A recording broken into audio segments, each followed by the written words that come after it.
ഈശോ മിശിഹായ്ക്ക് സ്തുതിയായിരിക്കട്ടെ. വിശുദ്ധ ലൂക്കായുടെ സുവിശേഷം 19-ാം അധ്യായം 41 മുതലുള്ള വാക്യങ്ങളാണ് നമുക്ക് ഈ നോമ്പുകാല വിചിന്തനത്തിനായി നമുക്ക് ലഭിച്ചിരിക്കുന്നത്. ദേവാലയ ശുദ്ധീകരണം ചെയ്യുന്ന ഈശോയെയാണ് നാം ഇവിടെ കാണുന്നത്. ദേവാലയത്തിന്റെ പരിശുദ്ധിയെ നഷ്ടപ്പെടുത്തുന്നവയെ മാറ്റിയെടുക്കുവാൻ ഈശോ നമ്മെ ഓർമ്മപ്പെടുത്തുന്നു.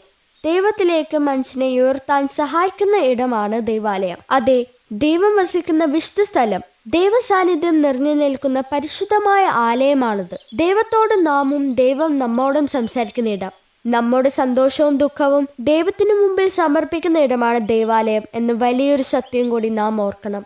നമ്മുടെ ഹൃദയം ദൈവത്തിന് വസിക്കേണ്ട ആലയമാണ്.